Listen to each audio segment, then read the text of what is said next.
Well, a very good evening, everybody. Welcome to the DDMM YouTube channel and welcome to live coverage of round 2 of this year's BUKC iRacing Trophy. We're here at Okayama, freshly rescanned and looking beautiful this evening for 3 25-minute races to form the next part of the journey in this still relatively new competition organised by Club 100 Sim Racing Championships. My name is Andrew Mather. Alongside me in the virtual DDMM commentary box, as always, is Howard Mitchell.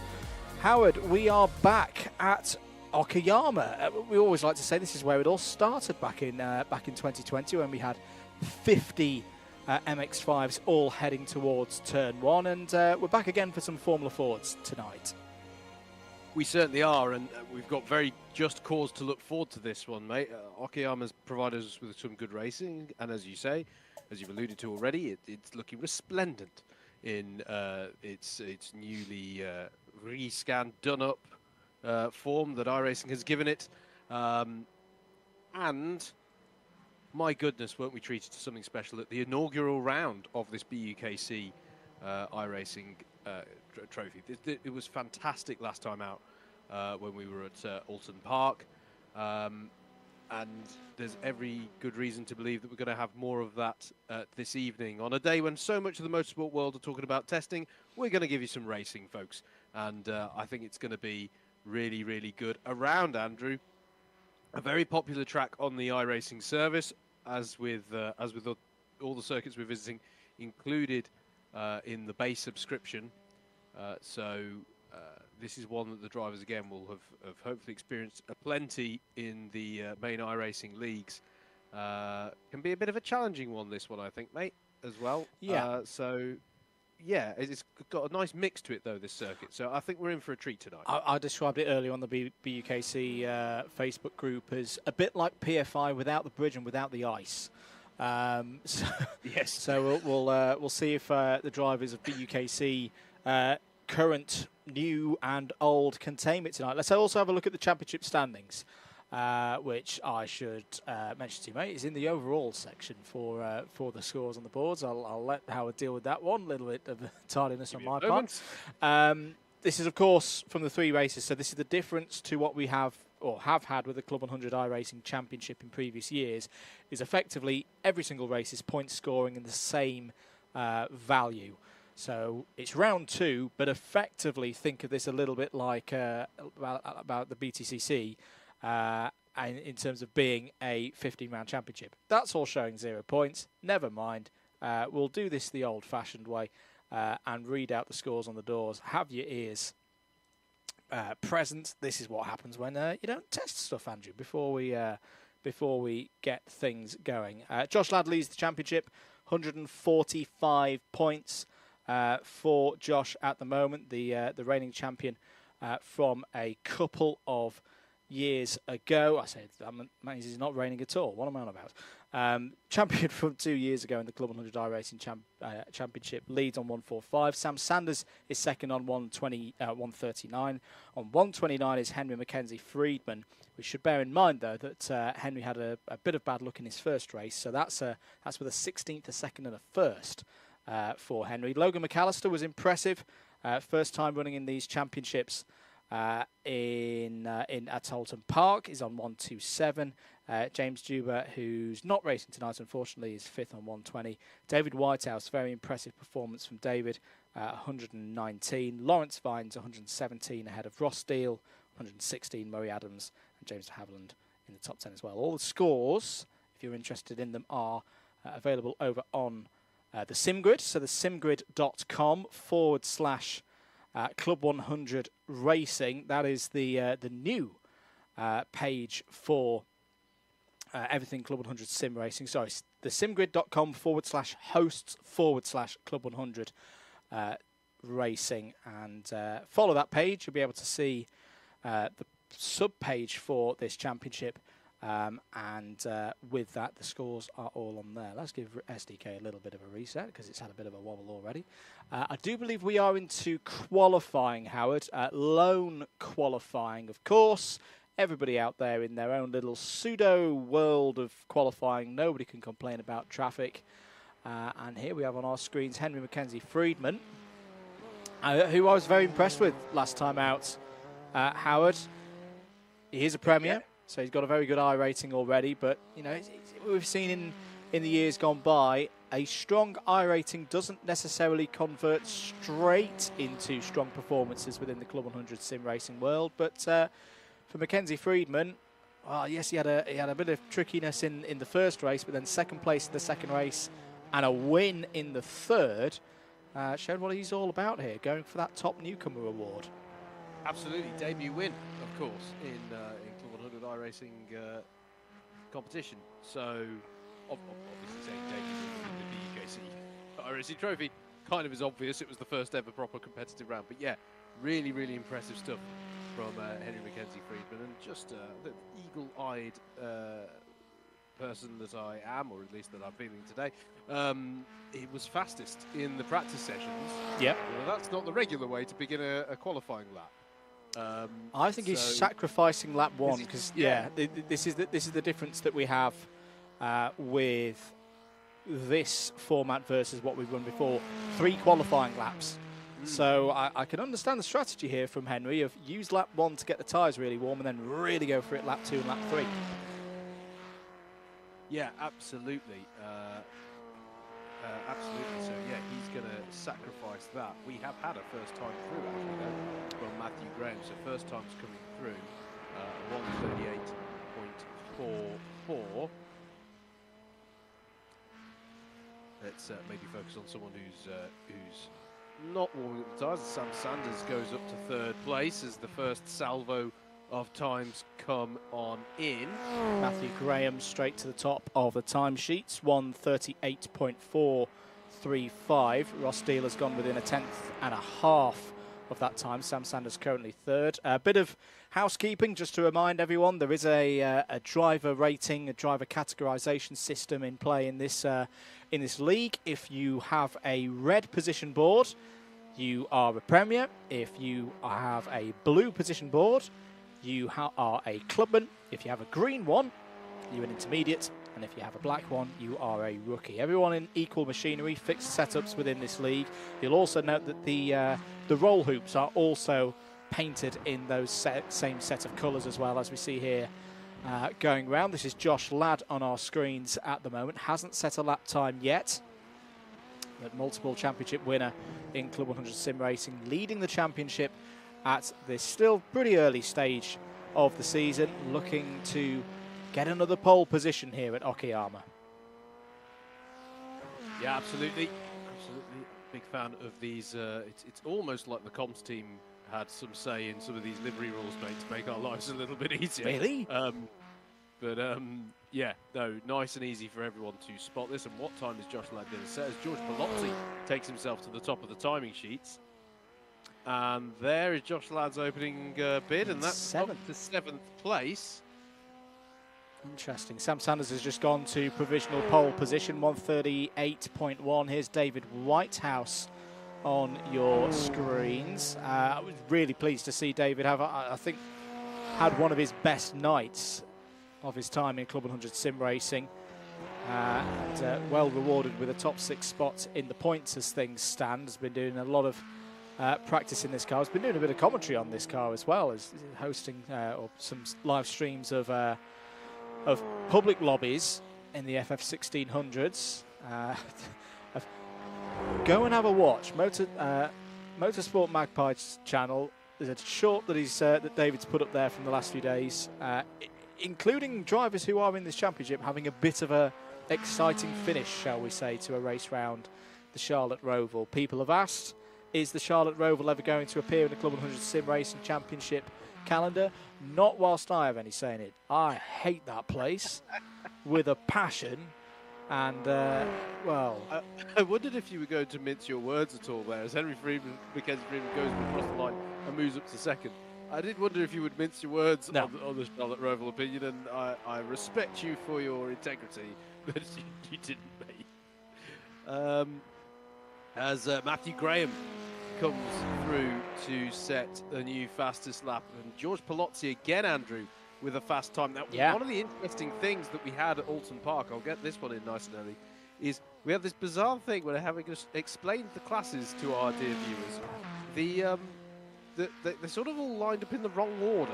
Well, right? we had yes, yeah, yeah. in a way. In a way, they did. Georgia's been putting a lot of laps in it, and this is what we're finding with this FF1600 car, is that you've got to get the practice in it. We've had some strong drivers. It's not one of those cars that is just pick up and play and immediately be on the pace. No. Here's Sam Dimolo on your screens. 16th place at the moment for Sam. And 317 of Matthew Shawnee. Yeah, I think that was a new PB, but I don't think it was enough to move him up the positions.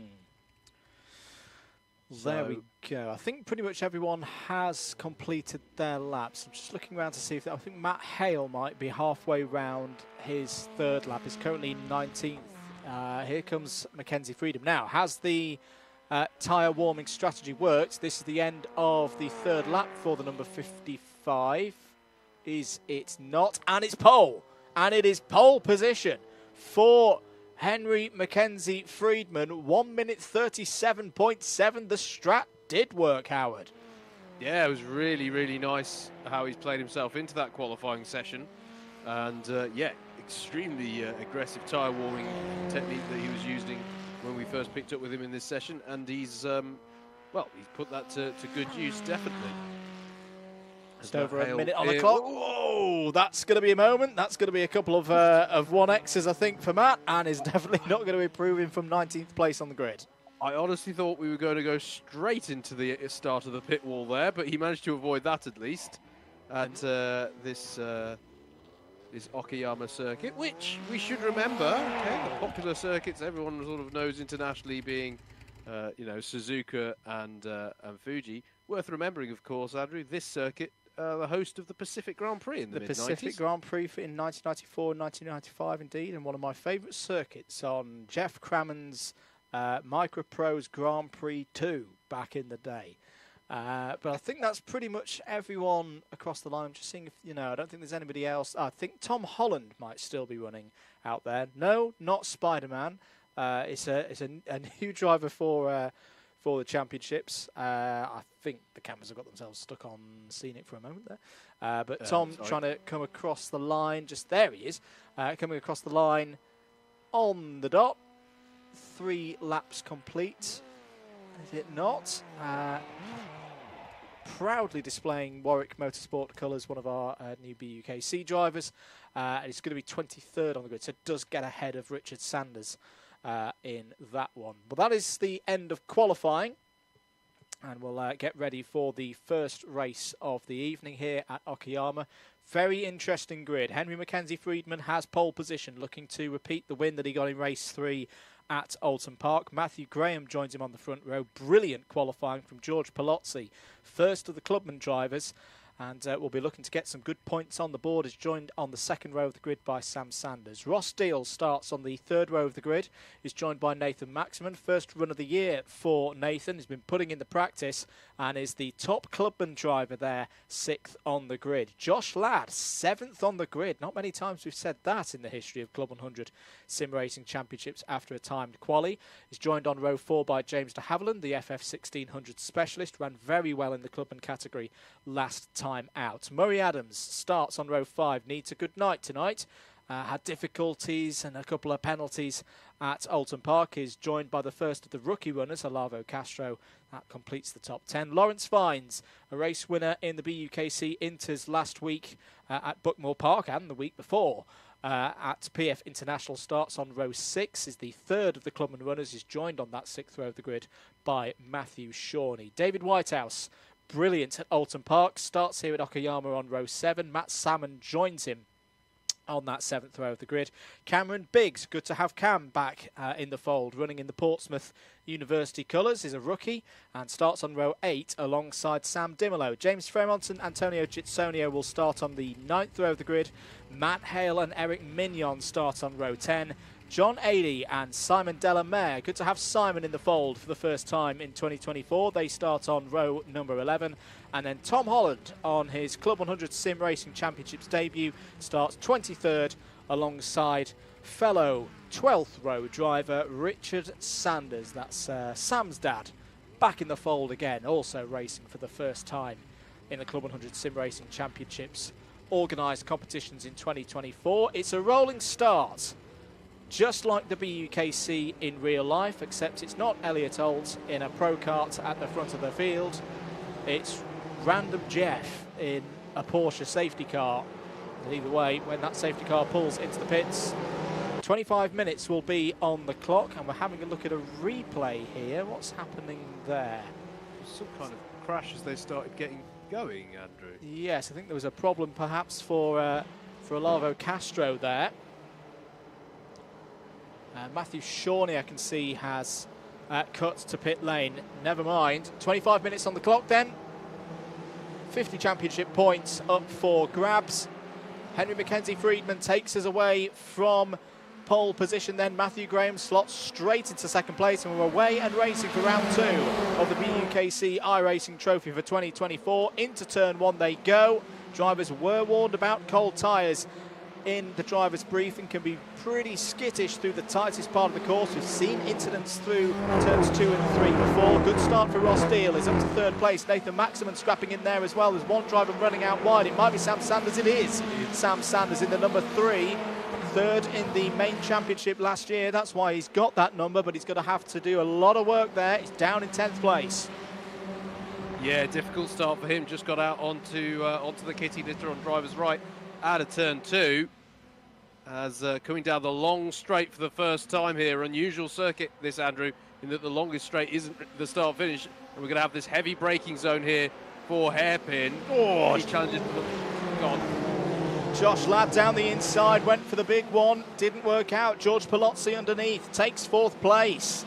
The FFR runners, different universities. George Palozzi, historically with the Southampton University BUKC team. Josh Ladd with Cardiff, but it's all going on. Murray Adams is getting involved with the 2-3-1 there of Nathan Maximan. That's over 6th place, and I think last year's Class 2 champion in the main championship is down the inside, has got through, but back comes Maximan. Great work from Nathan Maximan, retakes that spot in 6th place. Here comes James de Havilland in the red and white Nicky Lauda tribute helmet. Races in the FF 1600 a lot on the public service. It's going to be a tough prospect for Sam Sanders to get back through. What a first lap. I think we've still got everybody running out there, all 24 drivers. It's Friedman, Graham, Deal, Palozzi, Ladd, Maximan, Adams, de Havilland, Sanders, and a good start as well for Lawrence Vines. As round goes James de Havilland, and contact there with Cam Biggs in the purple and blue Portsmouth car. It's all kicking off, and it's only lap 2. Yeah, that's disappointing. I just got the back just started to step out on him. Nothing that Cameron Biggs could do to avoid that. There was just suddenly a car on the apex of turn 1 where he didn't expect it. He's managed to gather it up well there, James de Havilland, but he's dropped down half the order to 15th place, over half the order, I should say. Yeah, costly moment for him there. Indeed, there are dropped scores in play in this championship, 4 of them across the course of the 15 races to be held. You don't want to be using them all already at this stage, and James de Havilland did have at least one race where he was compromised back at Oulton Park. We'll be wanting to get things steady again and moving back up through the order. Long race though, 25 minutes as we say, and it will run to the time. It won't run to the 25 laps in the top left corner, but Friedman, how about this start? Leading some strong drivers in this field. Yeah, did what he needed to do on the first lap, Andrew. He was under severe pressure from Matthew Graham for about the first sector or two, but after they'd gone through hairpin on the first lap, he was able to stretch his legs a bit through the latter sector. Quite a technical last sector here at Okayama. That's the sort of mix of the track, if you like. This first sector is about the high-speed apex corners and really stringing together, having a nice rhythm through there. It's about having a good rhythm, but high-speed corners onto that back straight, and then after the hairpin we get to a tight twisty section. So quite different characteristics to the different parts of the lap. As you can see there, Henry Mackenzie Friedman pushing the limits of where he can place his wheels there without getting too much. There's a little kick-up of dust through this first sector. but doing the absolute perfect positioning to not get so much onto the gravel that he's either going to accrue 1Xs or indeed upset the motion of the FF1600. Well, this is what we saw at Oulton Park, wasn't it? That it's one of the beautiful things about this car is that it's very difficult for leaders to break away. Here's Ross Deal on board with Ross Deal now, and he's already through. He's already passed Matthew Graham by the time they get down the long back straight here at Okayama. Best opportunity to overtake through there. He's got it done. Another good move and another bit of success for Reading University, whether it be in real life or in the sim world. It's a good 2024 so far for Reading. Yeah, not half, but we just picked up a little bit of what looked like the end of a pretty bold attempt there from Nathan Maximin to get by George Velocity. There's a little bit of contact as they went to the apex of hairpin. I thought he was going to successfully fire one up down the inside, but he's had to keep his powder dry for now. But yeah, brilliant battles going on throughout. There's not a lot of field spread at the moment. We've unfortunately had the incident for Matthew Shawley, and something, Cameron Biggs, I'm afraid, has had to go to the pit lane off the back of the incident with James de Havilland. De Havilland must have picked up damage as well, because he's dropped right to the back as well. But that incident aside, not a huge amount of field spread here, Andrew, and yeah, plenty of good battling early doors here. So we're 20% of the way through the race. Did note that, yes, de Havilland has gone in for repairs. Everybody has one fast repair available to them per race. 17 incident points before they get a drive-through penalty. And then it's another drive-through penalty for every 10 incident points after that. That's all being taken care of by iRacing's automated stewarding system. Here's James Fremont in the black and yellow car, currently running in the middle of a pack involving all Clubman drivers. On board with Sam Dimolo looking to the inside. That's Matt Salmon just ahead of us. Matt was having some connection issues at Oulton Park, but so far looks like that's all running pretty well. Sam running in the, well, it's not a new livery, but it's an adapted livery. Big thanks to Chris Simpson on that one. He's been running this FF1600 livery for a while in his own public races, but very kindly lent it to us, and we stuck some official logos on it for the series to make it legal and compliant, and now it's available for drivers to use if they wish. A nice little move there as well that we saw off of hairpin. John 80 getting by on Matt Hale. John's currently the highest placed rookie driver in the field, and yeah, that was a nice tidy move there. As they came off the hairpin and headed towards the tricky left-hander, I think, Revolver it's called, after the hairpin, and it just looks like a 90-degree left-hander on the map. But I always find I run out of room on the exit with that one. So yeah, nice little move there from the driver who sits the highest of all the rookie winners at the moment. Yeah, it's one that obviously you turn left and you're going downhill as well, and the front gets very unweighted. Be tricky for drivers. Moves of positions. Has there been a problem for Nathan Maximin? There has been a problem for Nathan Maximin, and he's got damage to the rear left, I think. So Nathan Maximin, who is running strongly, I think he's going to have to tow back to the pits here, and that is an absolute disaster. Let's have a little look at what happened to him. Oh, and it was contact with Murray Adams there. So contact with Adams through the kink means, well, the result being Maximin in the wall and out of this race.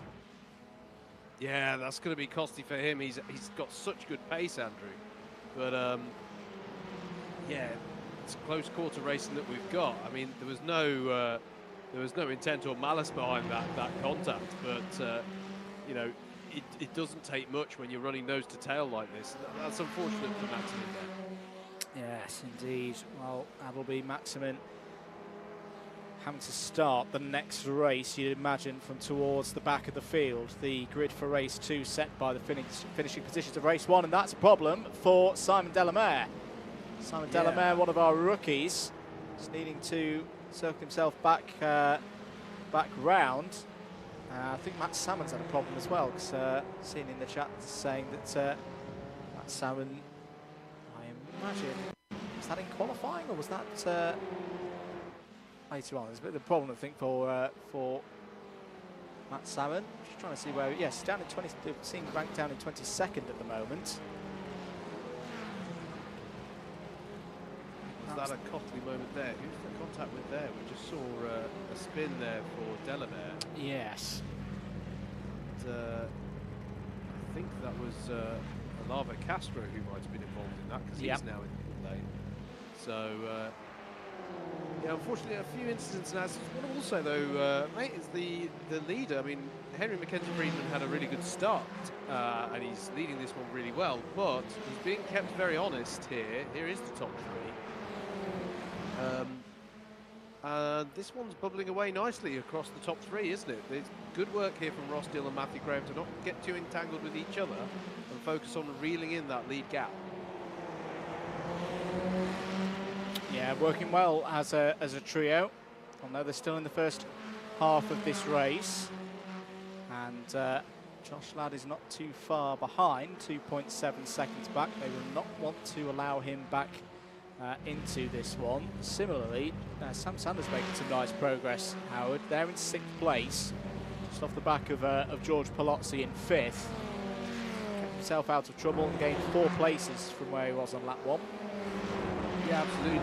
Palozzi doing very well to follow in the wheel tracks with Josh Ladd here. They're working together here very well to try and bring themselves into this as well. And, you know, if it kicks off amongst those top three, you can be pretty confident that these are the drivers who will be hoping that it kicks off sooner rather than later, so they can start to eat into that gap. So 2.8 seconds it is at the moment between Josh Ladd in 4th and Matthew Graham, who's at the back of that top three.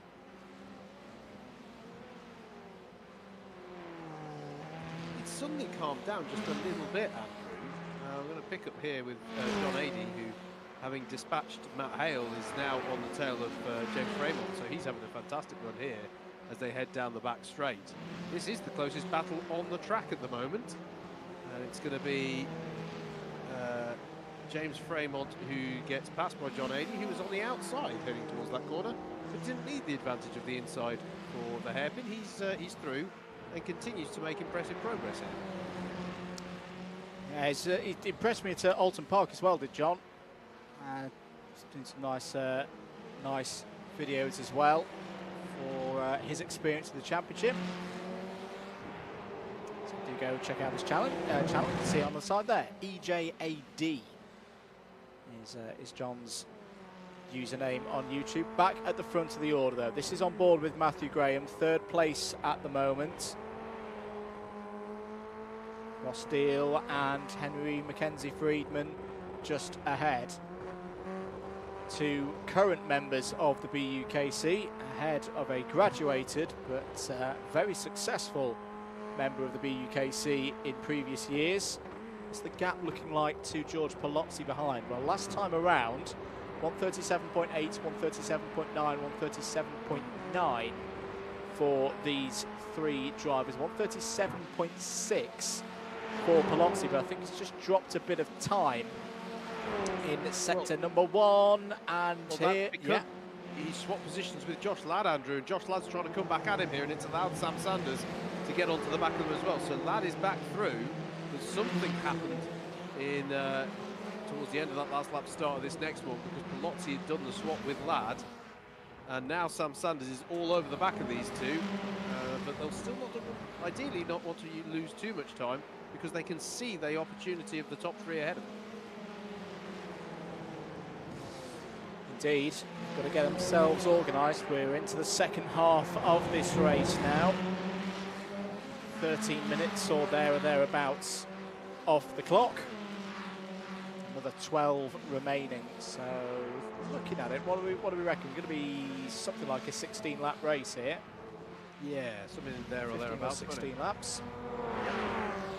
Murray Adams holding in there as well, Howard, on his own at the moment. Just needs to keep things rolling along. Last year's Class 2 champion, 6th place in the overall standings. Hence he's the one who breaks the trend. Because the eagle-eyed amongst you will have noted the premiers are all double-digit numbers, or single-digit numbers if you're Sam Sanders. The clubmen's are 3 digits start with a 1. The inters are 3 digits starting with a 2. The rookies are 3 digits starting with a 3, except Murray Adams, because he finished in the top 10 of the championship last year. Good evening to John Ratcliffe. Wow, this is a statement and a half from the Cardiff graduate. Says that Josh Ladd is washed up, too old, too slow, apparently. My, oh my. Right. Goodness. Well, if it's any consolation, him washed up is still significantly quicker than I have ever been. So, Yeah. you know, that's probably not much consolation. But so our top three wind their way through the technical final sector.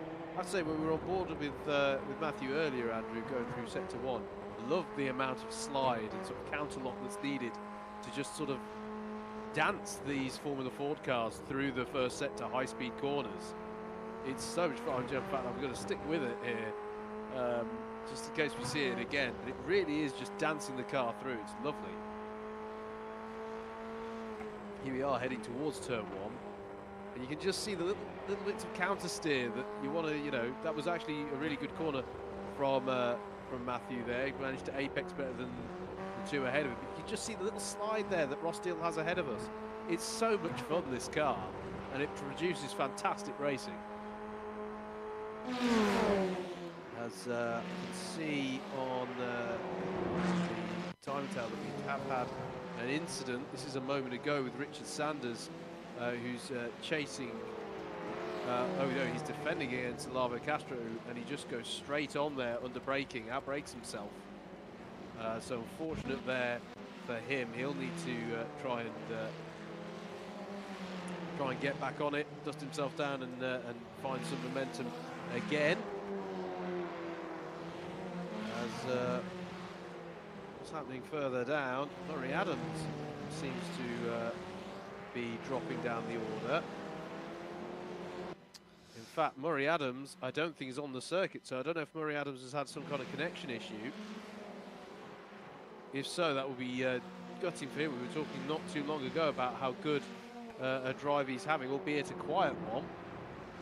So that's most unfortunate for him.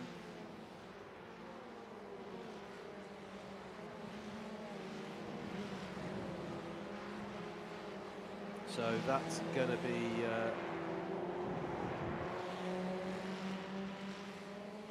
be disappointing for Murray, whatever's before his race.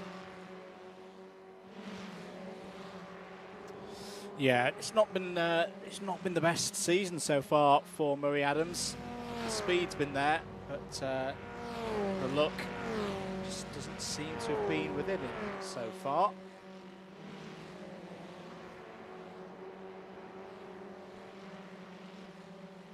Matt Hale running there in 12th place. Matt picked up a good number of points by just keeping things relatively clean last time out in Oulton Park, and looks like he's doing so again here. Have we got Matt Salmon news as well? Yeah, we've got some. Is he back on? Is it very curious scenario with the system seemingly have disqualified. It wasn't us, Matt. It wasn't us. It wasn't us.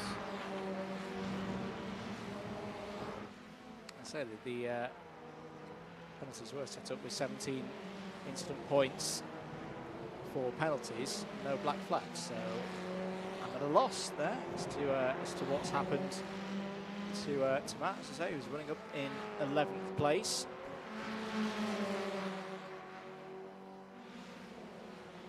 So top three running a really good pace at the moment, Howard. They are stretching that gap back to the Chase trio, but regular viewers of BUKC Racing will probably know what I'm about to say now, with 7 minutes remaining on the clock.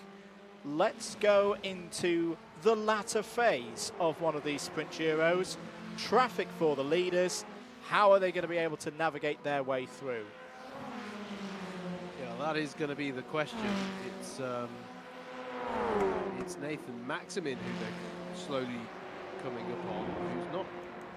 He's had a few dramas this race, Andrew. It's not exactly going to be a slow-moving car to try and put a lap on.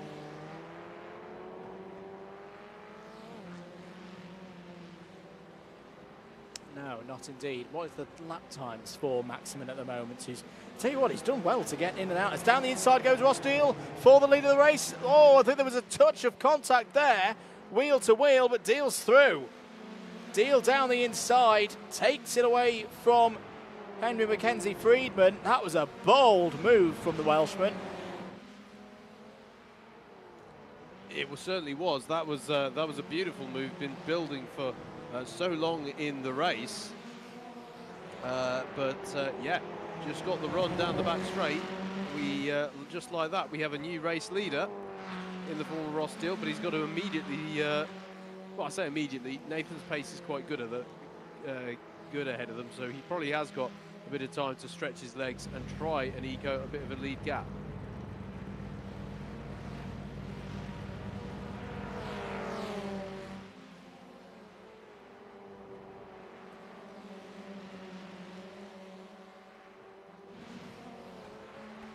Here they come then, the lead battle through the first sector. But if we just look back here, this pack here, 4th, 5th and 6th, George Palozzi, Josh Ladd and Sam Sanders still working together really well here to just keep good pace and keep that pressure applied. Still got 5 minutes of this race to go, of course. There will presumably come some point where the gloves come off between these three.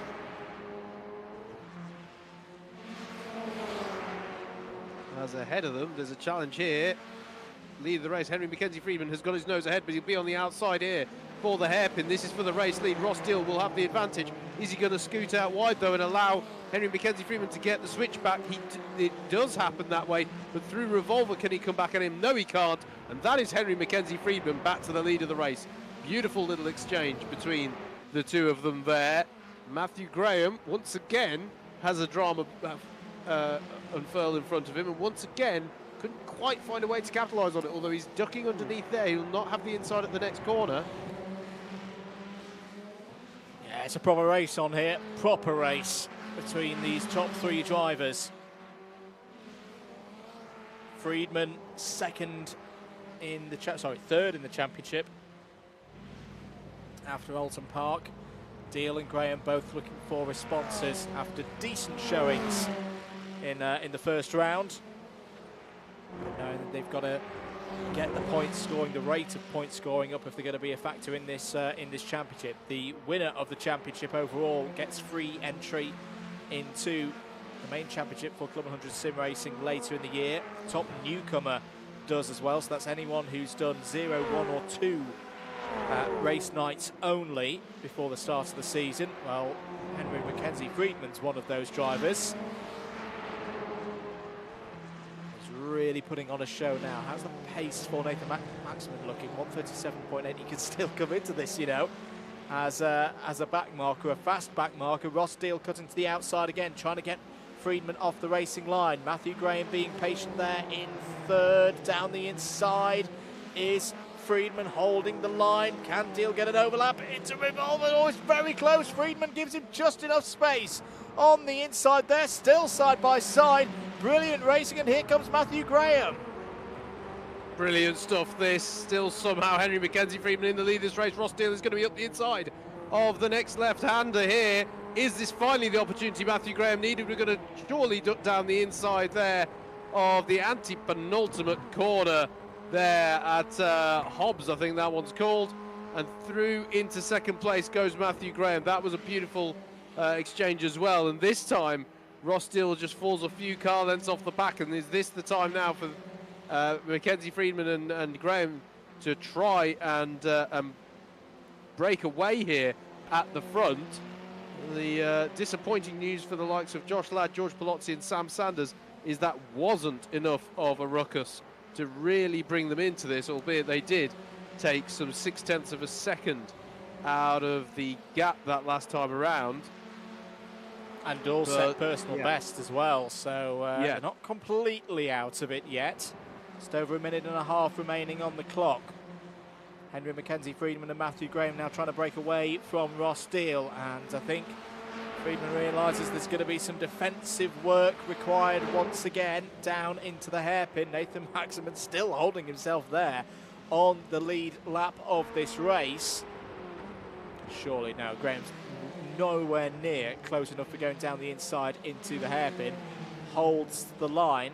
Here's the second trio of Josh Ladd, George Palozzi and Sam Sanders on your screens. Good race so far from Palozzi, top of the Clubman runners. Didn't score particularly well at Oulton Park, so this is a good improvement from the Southampton BUKC. On board again with Matthew Graham, working at the steering wheel there. You can see how much this FF1600 slides. We are going to get 16 laps in here. We're going to cross the line with around 30 seconds remaining on the clock. And another opportunity for Matthew Graham to try and find his way through and into the lead of the race. We're on to the last lap. We are indeed, and surely this opens up the doors now on the battle for 4th, 5th and 6th as well here. So we'll need to keep an eye on that one as it unfolds this lap. Through this first set to then, that's Matthew Graham, who hasn't led the race at any point, Andrew, but is he playing himself into this one beautifully? As they head through Atwood, this is a crucial corner, brings you onto the back straight. And Henry Mackenzie Friedman, if anything, has been forced to do a shallow line there. Is that going to compromise him on the way down this straight? What about Ross Deal behind them in 3rd? This is going to be dramatic stuff. You can see the battle for 4th, 5th and 6th behind as well, as they splay out as well. It's going to be 3 wide as it into the hairpin. Who's going to come out on top here? Ross Deal is going to try down the inside as Henry Mackenzie Friedman tries up the inside of Matthew Graham. It's still side by side. Somehow it's Matthew Graham who gets to the front. What a brilliant, brilliant move there. And Matthew Graham, for the first time in this race, Andrew, is in the lead, and it's at the moment when it counts the most. It is indeed. Few corners to go. What a move by Matthew Graham. Is he going to take a first win of the night here in round 2? It's not done yet. Friedman's trying to shape up a move into the last couple of corners. How they did not come together. I'll have to have a look back at that one, because that looked mighty close on the apex of the hairpin. To the inside goes Graham. Has he got out of shape? Has he bottled it at the very end? Can he get on the power to the line? It's going to be side by side between Graham and Friedman for the first win of the night. This thing's going off in the background as well. Over the line, it's Graham. It's Graham by 0.017 of a second. Ross Steele 3rd. Sam Sanders snatches 4th. Ahead of George Palozzi and Josh Ladd. What a start to things here at Okayama. That was beautiful stuff from everyone in the top 6 there on the last lap. In the first half of it, up at the hairpin, Sam Sanders managed to get by on George Palozzi, and then they both managed to get by on Josh Ladd. So I wonder if Ladd just got out of shape. It did look in the background, Andrew, like he was out of shape maybe through the last corner, whilst we were, rightly so, all eyes peeled on that charge to the line. That was a beautiful last lap from the top 6. I know we have focused on them quite a lot in this race, but hopefully people forgive us for that, because it's been absolutely stellar from all of those drivers. Yes, indeed. The rest of the drivers coming through now to complete things on what was a really, really good start to things here at Okayama. Oh, battle's still going on. Still going on. This is James de Havilland trying to gain places back. And finding a way past Richard Sanders just at the end there. Nicely done. Race that just keeps on delivering, even right to the end. It really, really and does. After the end. I'm not going to fall for the trap, though. We did this at Oulton Park. We can't go back and watch that photo finish, because they're literally going to start grinning up to the next one. They are indeed. We'll roll straight into the next race. Apologies that we can't put a break in between race 1 and race 2. It's iRacing hosted lobbies and how it works sometimes. But let's get ready then. Race number 2 is going to be straight up here, and well, enjoyed the first 25 minutes. Let's do it all again for another 25 minutes. Matthew Graham starts in pole position. Henry Mackenzie Friedman alongside on the front row. Ross Steele and Sam Sanders on row 2. George Palozzi top of the Clubmans again. With Josh Ladd on row 3. Lawrence Vines and David Whitehouse on row 4. John Eddy and Sam Timmerlow on row 5. Matt Hale and James Fremont on row number 6. And then moving down through the rest of the order, Eric Mignon. Eric had a good race there. I think it was the second of the rookies, and we'll start this one from the 7th row alongside Antonio Gitsonio. Tom Holland and Lavo Castro on row 8, James de Havilland and Richard Sanders resume battle from row 9, Matthew Shawnee and Simon Delamere on row 10, Nathan Maximin and Cameron Biggs on row 11, Murray Adams and Matt Salmon from the back. Hopefully we've got Matt Salmon back on the grid. But Howard, just whilst we temporarily go into a radio mode, yes, just checking that drivers' voice chats can't be heard. I thought it was either I had it already switched off or they were very, very quiet. I already had it switched off. Alavo Castro, I think, is starting from the pit lane. I know he had some problems last time in the roll-up. And we've got everybody rolling round, looking a bit better than we had at race 1. Yeah, indeed. Driver to watch out for here. I'm not quite sure what befell his first race, Andrew, but Murray Adams is going to have to come from the back here as well. So he's going to be one to watch. Matt Salmon one to watch. Nathan Maximin as well. Although it's just shown up on my timing that Matt Salmon may have crashed, so I'm not sure if he's going to start this with a bit of damage. But he is there at the back. I can see him as we get underway. Green flag conditions for race number 2. All right, first 25 minutes for fun. Let's do it all over again. Into turn 1 we go. Mackenzie Friedman looking to the inside, 3 wide with Josh Ladd trying to go around the outside. Near contact with with Ross Deal. Josh Ladd loses a bit of time there. There's contact between the 128 and the 3, and they're locked together as they go through turn number 3. It's getting a little bit chaotic. This is what sometimes happens around Okayama, but I think just everybody's made it through relatively unscathed, apart from Richard Sanders, who's spun towards the back. Alavo Castro has restarted. Round goes John 80 there in the 317. In fact, no, apologies, that was Matthew Shawnee in the 317 going round. Oh, well, a few drivers having problems in the early stages of this one, but at the front of the order, Matthew Graham leads, Henry Mackenzie Friedman second, and George Palozzi. This is a transformed George Palozzi after a tough run at Alton Park, doing marvellous things up there in third. Yeah, absolutely. How about this, though? Look at Murray Adams. He's up to 14th, Andrew, from the back of the grid. So impressive stuff throughout our clubman runners here. Eric Mignon there. Oh, the new livery for Eric Mignon. Very nice. Didn't spot that one beforehand. Yeah, it's nice as we come round to finish lap number 1. Matthew Graham, well, having spent pretty much the minimum amount of time that he could in the lead of the race last time to still go on to win it, is under immediate pressure here from a man who's feeling slightly aggrieved that he wasn't in the lead when they crossed the line. He was only 2 100ths off the achievement. Henry Mackenzie Friedman putting instant pressure here in the early stages. George Palozzi, who's managed to get himself by Ross Deal on that first lap. Ross Deal, the last of the top 3 drivers club from that first race. So great start here for George. And of that second pack of 3 we saw in the first race, Sam Sanders is the one who's dropped off the back here. In fact, here he is. He's trying to battle to get back past John 80, who continues to have an amazing evening, as James de Havilland as well is trying to get into this as well, as they head into hairpin. And Sam Sanders is going to get back past 80 there, as de Havilland and David Whitehouse as well, the other driver, the other green roll hooped driver there, who was alongside them heading towards hairpin. But it's now Sanders, 80, de Havilland and Whitehouse, where it was 80, Sanders, Whitehouse and de Havilland. Lawrence Fiennes coming in there as well. UCL driver, wearing their university colours on his helmet. He's been doing some cracking work in the BUKC Inters Championship, winning races here, there and everywhere. UCL definitely a factor in the in-real life second division, as into the pits goes Murray Adams.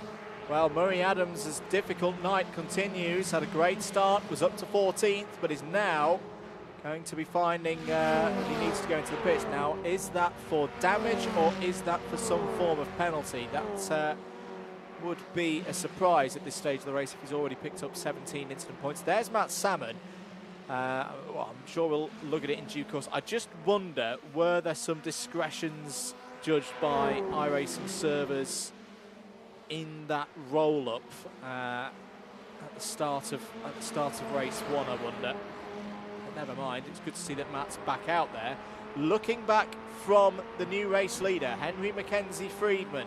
There is Matthew Graham in second place. Friedman's going to be defensive to the inside. And the big difference straight away here, Howard, a lot more cars involved in this battle as Ross Deal's looking down the inside of George Palozzi for third place. They're going to be side by side off of the hairpin. It'll be advantage Palozzi on the inside, but will need to leave Deal space. He does leave Deal space, about an FF1600 width worth of space. I think they just touched wheels, and Deal has been able, on the exit, been able to work his way through.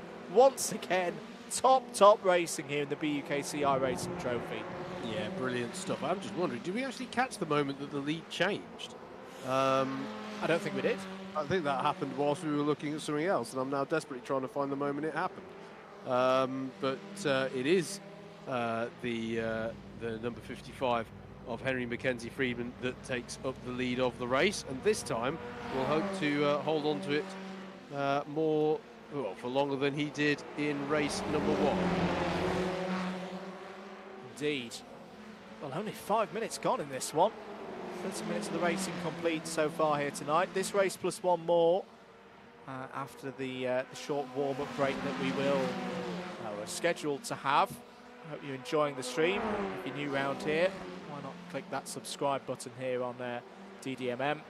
All the streams for this season already set up, so if you want to see what the schedule is, just go over to the DDMM YouTube page, and the upcoming stream schedule will be there for you. If you want to get on the grid as well, there are still spaces. We've got 5 spaces left on the sim grid, thesimgrid.com/hosts/Club 100 Racing. Get signed up on there. Entries are £16 of the season. This was the change for the lead, Howard. It's another move down into the hairpin. That's going to be the hot spot for activity tonight. That looked pretty straightforward for Friedman. Yeah, not too heavily contested there, and that in of itself, I think, speaks to the experience of Matthew Graham in a way. Andrew, he wasn't going to put everything on the line defending at this stage in the race. It's a long back straight there between Atwood and hairpin, and I think he knew that it was already a done deal at that point into braking. So I think he'll let that be the last time. Well, if he's got anything to say about it, the last time that he's in the lead. Apologies, Howard. I think there's drama for John Adey in the background there. I saw an orange and white car spinning out of control coming out of the final corner. What has happened here? He's been clipped. He's been clipped, I think, by Lawrence Vines. I think That's a bizarre one. It's a very strange one. But the result is that John Adey is out of this race. I think Cameron Biggs has had trouble as well. He's also not circulating anymore. There is Eric. Oh, this is Eric Mignon having a problem as well on a replay. Half little spin, but has learnt lessons of last time out. Had a bit of a problem with the recovery at Alton Park. That was much better from Eric. Proper battle going on here. Ross Deal on the move down the inside of Matthew Graham to take second place. Friedman still at the front of it. George Palozzi scrapping in there as well. Now finds himself in 4th. Yeah, brilliant judgment there for Ross Deal to get himself up to second place. And well, we had a breakaway group of 3 in the last race. How does a breakaway group of 5 whet your fancy? This is going to be a really, really entertaining race. We're only 8 minutes into the 25 minutes of this one. Not to mention the fact that, you know, it's only the second of 3 races, so this one really could run and run throughout the rest of the evening, which would be lovely to see. Back on board with Josh Ladd, dipping a toe in the dirt there. He's going to have to work hard on this lap because he's in a position here where he could be dropped if he's not too careful. So I don't think I've ever said that to Josh Ladd in a Club 100 Sim Racing Championships event. I think we've had some drivers putting in a lot of practice the last few weeks since Alton Park. The pace of these races seems to be a lot higher. the Ross inside. Steele down the inside, too deep, into the gravel. Can he keep it under control? He can. Oh, but Ross Steele went all in there, and it did not work out for him. It certainly did not. That was very rarely do you see an overtake attempt into that corner, and I mean, to be fair, he kept it under control. He didn't get spun round, and if there's a bit more battling amongst the top four, he might be able to work himself back onto it. But that was a costly moment, and arguably not the time to go all in with so much of the race left to go. But well, 10 out of 10 for effort, though. Yeah. That was fantastic. But yeah, it just came in a little bit too hot there. And yeah, we'll have to see if he can play himself back into it. To be fair, he's only 1.7 seconds off the back of Josh Ladd. But and I can't say this group look like they're going to be the most harmonious group of cars. I think there will be some time lost through battling. But I have to say, though, Andrew, the effect is not that great. They're battling efficiently, which is a weird turn of phrase, but they're really not losing a whole lot of time when they're going for these moves. You know, if someone's going, you know, down the inside of the hairpin, it doesn't really upset people's rhythm too much. You know, they just go, okay, fine, you've had a good run there on the back straight, and slot into place. I think it's if as we get towards the end of the race, we have some more of these, you know, we're going to go side by side throughout the whole of the last sector, more like we saw at the end of last race. But I think Ross Steele might have to wait a little while before any opportunities might come his way in terms of them actually holding each other up too much with a battle. Yeah, they have got a bit of traffic to deal with soon, and it's going to be Simon Delamere, I think, in the 307. I think with the pace that he's got at the moment, he's not going to be able to keep himself away from this group. Josh Ladd's making a move down the inside, gets up to third place there, does Josh Ladd. It's had a fairly quiet time of things in the in real life BUKC action the last few weeks, and that's what we know he can do down the inside of George Palozzi. How do these two drive? Oh, it's, what's happened here? What's happened to Matthew Graham? Why is he slow? Now, what happened? Was there a moment with the back marker? He cut back to that, and that all looked a little bit strange. Let's have a look at it again. So this is coming down into the hairpin. This is the Josh Ladd move on George Palozzi going through there. So that all seemed fairly standard.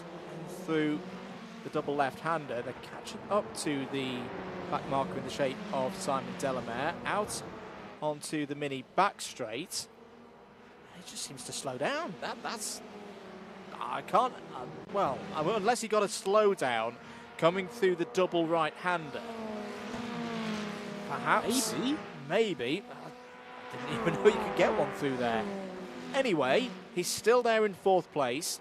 He's just about part of this main group, but he's in that position Josh Ladd was in a few laps ago now, Howard. He's got to have a clean couple of laps here to stay part of the, stay in that slipstream. Yeah, he certainly does. Certainly does. Let's just talk a little bit about Fazio having a good drive. Antonio Gizzonio here in 12th place. Yep. Finds himself the highest placed rookie at the moment, and trying to find a little bit of a slipstream on the back of Matt Hale, but Matt's not having any of it there in the 203. He does everything he can to break the toe there, but running well at the moment is Gizzonio. James de Havilland has managed to get by on Sam Sanders. I don't think that was the case the last time we checked in, so that's a move there for the highest running intermediate class driver. The highest placed clubman is, highest placed clubman I should say, is of course George Palozzi, who's part of this pack at the front. Just a little bit of a, oh yes, well we saw, didn't we, Matthew Graham with his, it has to have been a slowdown, I can't remember what else it would have been. But Palozzi, the highest running clubman, and obviously race leader Henry Mackenzie Friedman now under the pressure for the first time this evening, actually, that I can think of. Don't think we had this in race one. Under pressure from Josh Ladd. So the two race winners from Alton Park, Andrew, out front and battling away for the lead. This is what we want to see. These two drivers, one of them very experienced in Club 100 Sim Racing Championships. The one relatively new to it, and Josh Ladd trying to find a way through there in the lane down the inside. I think he's got just enough of an overlap. He's now definitely got an overlap down the inside. This could be the Cardiff man to the front of the order. George Palozzi just holding there, waiting for his opportunity. Maybe there's going to be one round the outside. Friedman holds in, but it's Josh Ladd who takes the lead of this race. 11 minutes to go. I loved how bold Josh Ladd was to tuck his car underneath. I think that Mackenzie Friedman, who looks for a move there, and I don't think that's going to quite pay off there into Redmond. Oh, so close. Shuts the door on Palozzi there, and that has brought Matthew Graham back into it, and nearly Ross Steele as well.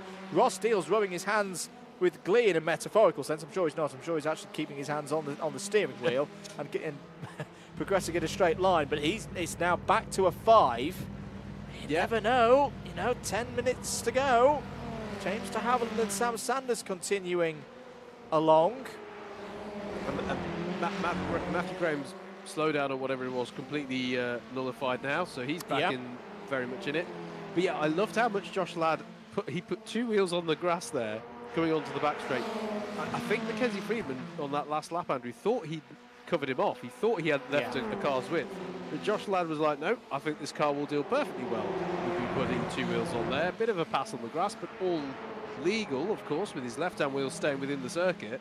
And it created the opportunity for him by the time they got to the hairpin. How's it going to be this time around? This time, Mackenzie Friedman is going to have all of the slipstream advantage as they head towards the hairpin. He's going to be on the outside. His nose is ahead, though, as they head into the braking zone. Josh Ladd is going to have to be bold to hold on to this one. Side by side at the apex as they head towards the left-hander at Revolver. It's still side by side, and this is the kind of battling, Andrew, that's going to bring Ross Steele into this one and truly make this a 5-way battle for the lead. In fact, this is the kind of thing that you want to see if you're James de Havilland and Sam Sanders as well in the background, still side by side for the lead of the race through this left-hander at Redmond. And they're still going to be side by side, or can Mackenzie Friedman just get across and close the door? No, he can't. It's still side by side with Josh Ladd as they head towards the last couple of corners on this lap. This is a fantastic exchange. Round the outside is Mackenzie Friedman. He still can't say that the move is done, though, as they come around to complete this lap. I think George Palozzi would like to get involved, but he daren't stick his nose in at the moment. These two are glued together side by side as they come on to lap number 11. Who's going to have the advantage into turn 1? Josh Ladd will be on the inside, and surely he'll be able to squeeze out Mackenzie Friedman onto the apex. And they almost touch there as they head towards turn 2. They're still side by side, and there's contact. And there's bigger contact behind as well. George Palozzi rolls. George Palozzi rolls over. Oh, well, they fought side by side for so long that it's come to tears on lap 11. Josh Ladd away in the lead of the race. Oh, there may be some words about that one. It looks like Mackenzie Friedman, Henry Mackenzie Friedman has got going again, but poor George Palozzi did nothing wrong in all of that. Howard was simply in the wrong place at the wrong time. Yeah, absolutely. That's gutting for George, who's had to go back to the pit lane. Oh, man, that's so unfortunate for George. Oh. So the interesting point here for me, did Josh Ladd leave him enough room on the inside there for Friedman? I think that's going to be the question asked. Meanwhile, this is another replay of the scenario. It's just there, it's just off of our camera to see whether it was side by side and an overlap. But wow, I really do feel for Palozzi there, because he was in another chance for some good points, and now finds himself down in 21st position. That means James de Havilland and Sam Sanders are now back in the top 5. What a drive from de Havilland after difficulties in race 1, and likewise for Nathan Maximan there in P7. Lawrence Vines is up to 8th place now, and I think Lawrence Vines is the last of the clubman runners still standing. He is, yeah. He's last man running, which there is no shame in getting a good result by dint of that fact. That is the name of the game some days in racing, and still circulating in one piece, he is. I should note as well that there have been problems for Matt Hale and Antonio Gitsonio. I don't know what the cause of those problems were and whether they were related to one another, but they're both down off the lead lap now, on board with Matthew Graham with the black helmet, P2 at the moment, Josh Ladd ahead. I know it's still early stages of the championship as well, Howard, but how key could that be in terms of the scoring? Because well, for Henry Mackenzie Friedman, he did have one race that didn't go so well for him last time out. This is what happened to Matt Hale. Yeah, apologies for a little bit of the jumpiness there on our screens. Oh, and he's just, yeah, that's collected. Is that collected? Who's it got entangled with him then?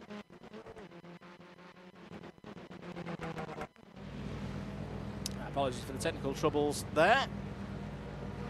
It's Josh Ladd still at the front of this order.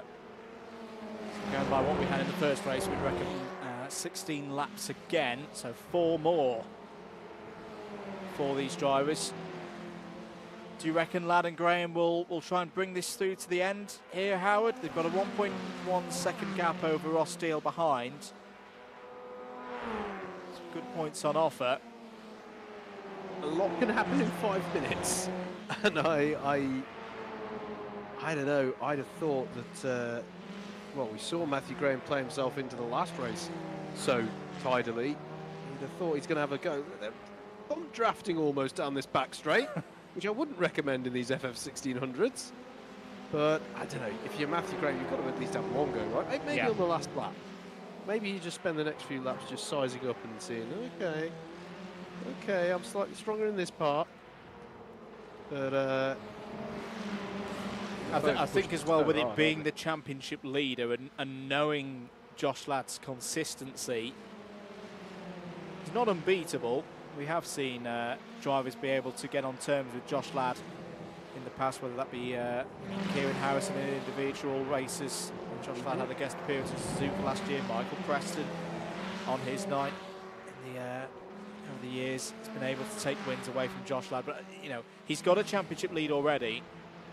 I think if you're a realistic championship protagonist tonight, you've got to be reducing that lead. So, you know, we get to the end of tonight, that'll be 6 races from 15 done. You don't want Josh Ladd to get too much of a lead. No. This is Matthew Shawnee, who's currently your highest placed rookie in the order. I'm quite happy for him about that because he had a difficult first race, and I seem to recall it wasn't all plain sailing on the first lap of this as well. Yes, he had a spin. He had a spin on lap 2 as well. So yeah, this is really good stuff from Matthew Shawnee. It just shows again with this format of the 25-minute races, it's not necessarily all about lap 1. If you can keep yourself running, if you can keep yourself on the lead lap, you can get good points. These drivers won't be thinking too much about that, though. They want the race victory on lap 14 now. Matthew Graham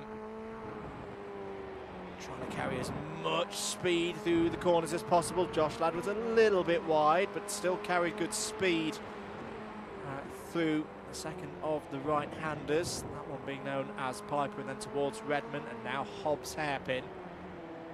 Mike Knight's corner is next before the brilliantly named last corner. It's not wrong. It's not wrong at all. It's just not very interesting.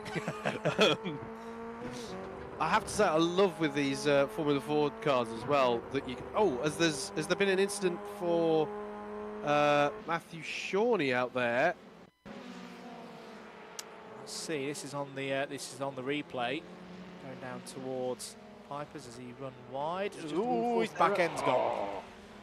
Yeah, just carried a bit too much speed through Pipers there, but did well to recover. I don't think he's actually lost a position. He's just 0.5 of a second ahead of James Fremont. So good work from Matthew to get going again without too much delay. Here's Olavo Castro.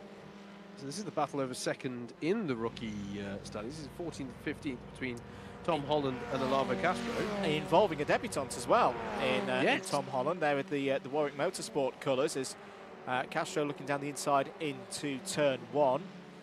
Tom, who entered only last night, but got on board and is having a good race here with Olavo Castro. Yeah, side by side they go. We have to go through the next little left-right section as they head towards Atwood. A nice little exchange there as Olavo goes up the inside at Atwood corner, and I think that's job done. Really nice battle there. The drivers, the 14th and 15th. Absolutely. So, 45 seconds remaining on the clock. Leaders coming up towards the last corner. Saying that, Tom Holland's having a look down the inside again into the hairpin. Castro gives him room, and that's good. Good bit of racing between these two. It's not done yet. Castro's going to come back down the inside, but we've got to go back to the leaders. On to the last lap then. Ross Deal. Whoa, that's a huge lap from Ross Deal. I was going to say, how's he managed this? 1:36.789. Took 3 to 4 tenths out of the leaders last time around. It's not going to be just between Josh Ladd and Matthew Graham here on the last lap. Ross Deal is back, part of this fight. Absolutely. This is going to be the best seats in the house. I have to say, I love on these onboards and in these FF1600s, you can see how the different driving styles generate the rotation of the car into the corners. It's really nice to see, but we should focus on the last lap of the race because this is super stuff heading towards the hairpin. Graham's going to be on the inside. Can we go around the outside on board with Ross Deal? No, we can't quite make that stick. What about into the revolver left-hander here? It's going to be tight on the inside. Going to have to be careful here as we head to the next left-hander. But this is giving it, is it not, to Josh Ladd as they battle away over second place side by side are Graham and Deal as they head towards Redmond. Yeah, Josh Ladd is loving this in those little wing mirrors of his because he's counting the corners off towards race victory. It'll be race victory number 3 of the season, still side by side between Deal and Graham. Deal trying to go around the outside. He has gone around the outside through Mike Knight's corner. What a brilliant move from Ross Deal. Josh Ladd is going to take another victory in this season's BUKC iRacing trophy, his 3rd of the year. Ross Deal takes 2nd on the line ahead of Matthew Graham, and it's going to be 4th for James de Havilland. Good points in his battle for Clubman Honours. 5th for Sam Sanders, 6th for Henry Friedman, 7th over the line is going to be Nathan Maxman, 8th there is Lawrence Vines, top of the Clubmans.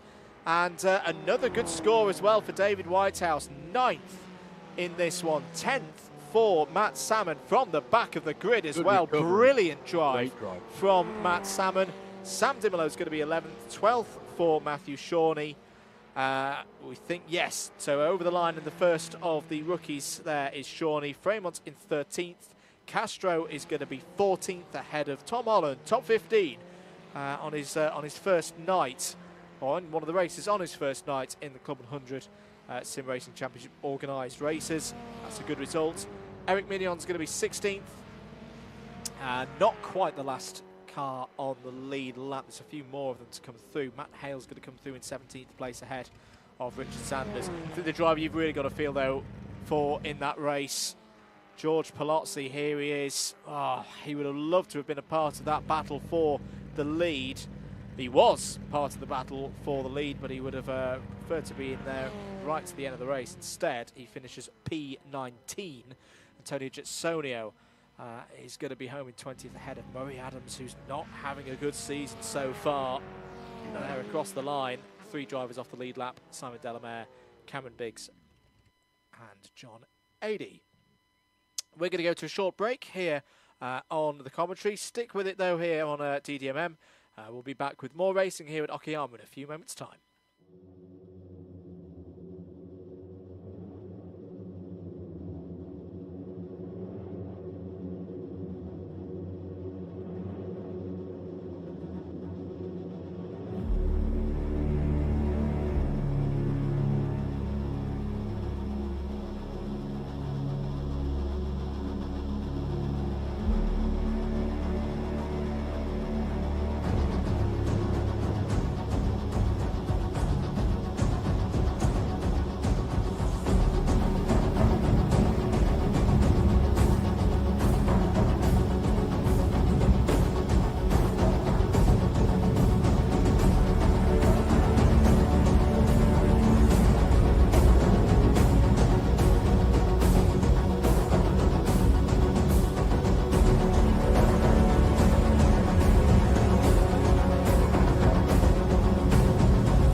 Welcome back, everybody. Live coverage of round 2 for this year's BUKC iRacing Trophy here on the DDMM YouTube channel. Andrew Mather and Howard Mitchell with you, enjoying things here in the virtual DDMM comms box. 2 fantastic races that we've had so far here tonight, with drama, intrigue, everything. I think so far tonight that the FF 1600 could possibly give us, Howard Mitchell. And we've still got one more race to go. Yeah, it's been a belter so far. Although maybe this is just becoming the norm now for the BUKC iRacing Trophy. Because Alton Park was fantastic as well. I've got to say, the pace of those drivers we've seen in the what I'll call the consistent top 6 throughout the evening. I know it got a little bit mixed up in that one after Henry Mackenzie Friedman had the incident. George Palozzi had nowhere to go. But the pace of that top 6, plus the likes of your de Havillands and your Sam Sanders, really, really impressive pace so far this evening. And you know, everyone's having a good run. I think generally the standard of racing is great. You'll note when we're showing incidents, for the most part, it's people making unforced errors. It's not clumsy bits of contact. But I think that just shows how strong this field is and how hard people are having to push here to stay competitive. It's really quite impressive so early on in the series, quite frankly. Indeed. So the warm-up / 5-minute comfort break has been completed. Here is your grid for the third and final race of the night. It is pretty much the results of race number 2. Josh Ladd starts from pole position. Ross Steele alongside on the front row. Matthew Graham and James de Havilland on row 2. Sam Sanders and Henry Mackenzie Friedman start on row number 3. Nathan Maximin and Lawrence Vines go from row 4. David Whitehouse, looking to continue this really good point-scoring run for the club and driver, starts there on the 5th row alongside Matt Samuel. A storming drive in race 2. Sam Dimolo and Matthew Shawnee there on the 6th row of the grid. And then we find James Fremont and Lava Castro on row 7. Tom Holland and Eric Minion on row 8.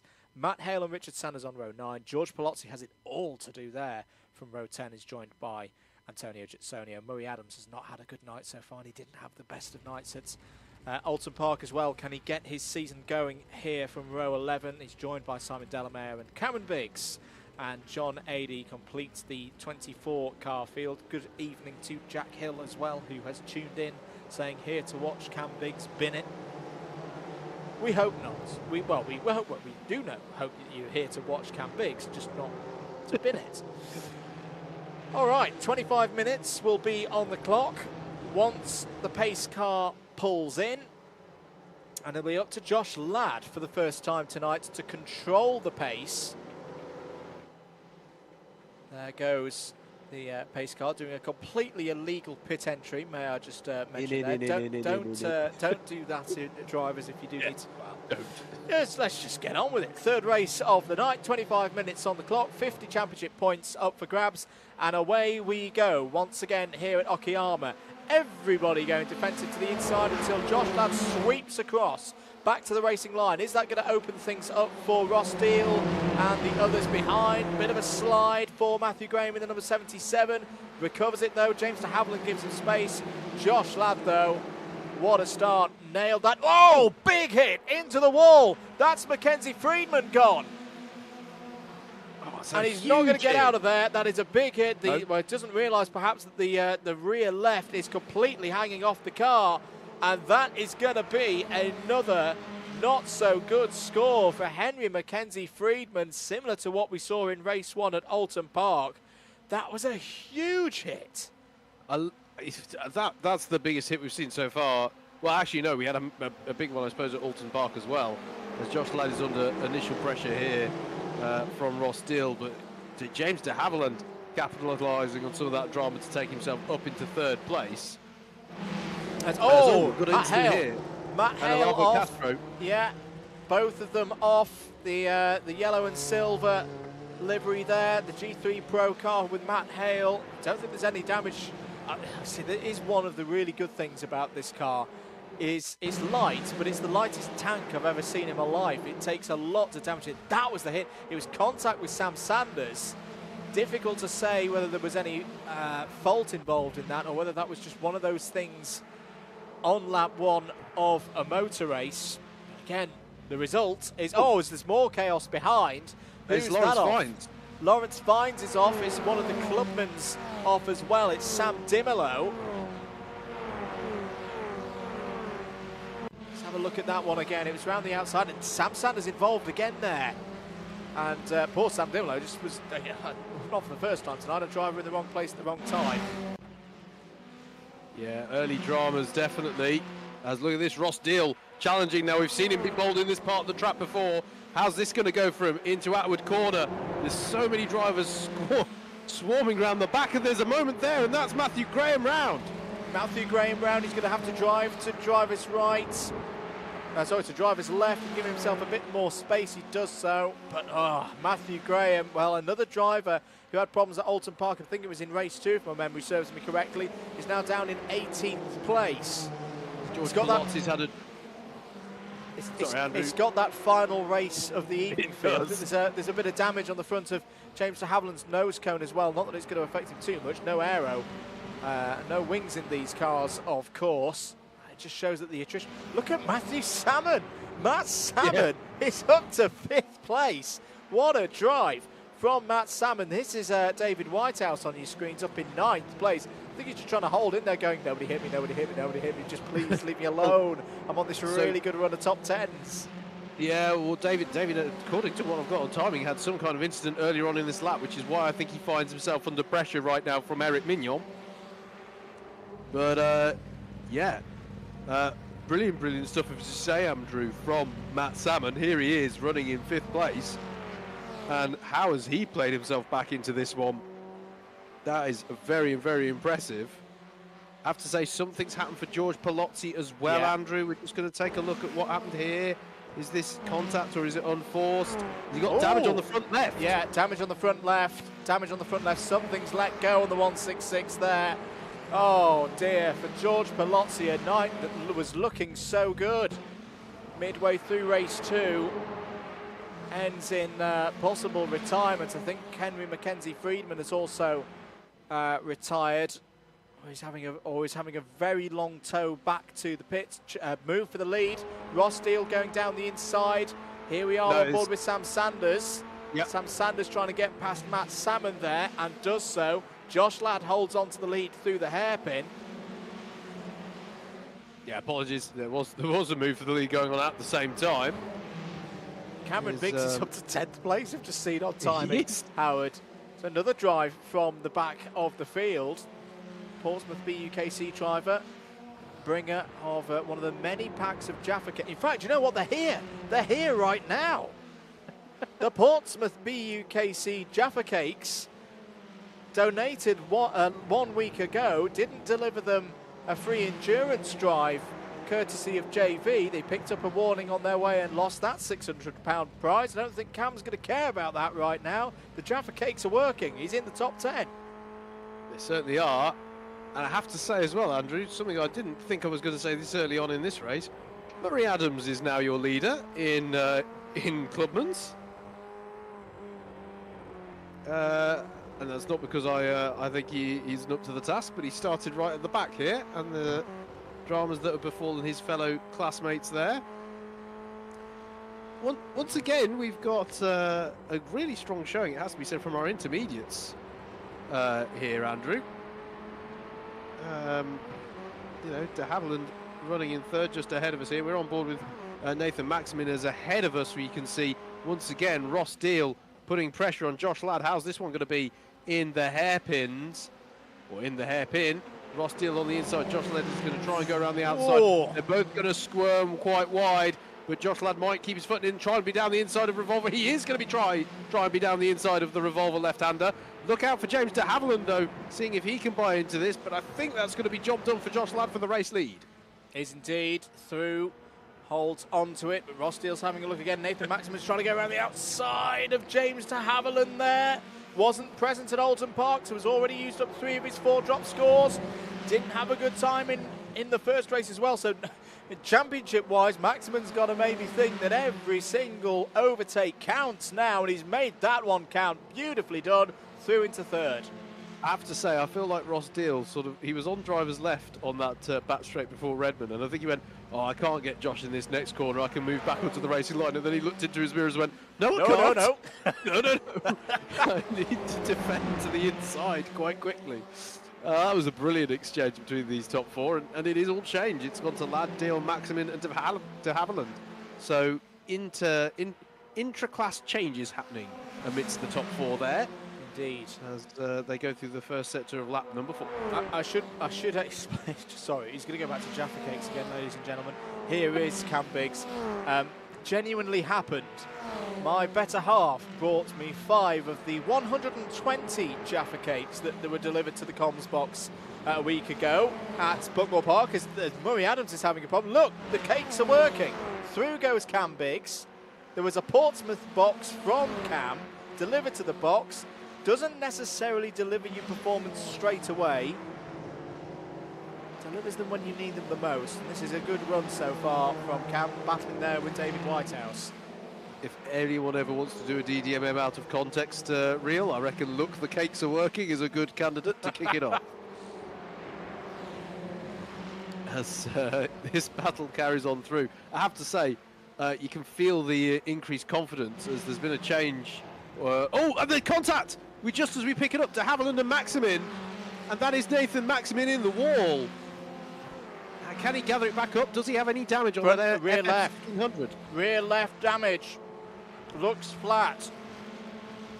And I think Nathan Maximin's going to realise that when he next gets into a fast right-hander.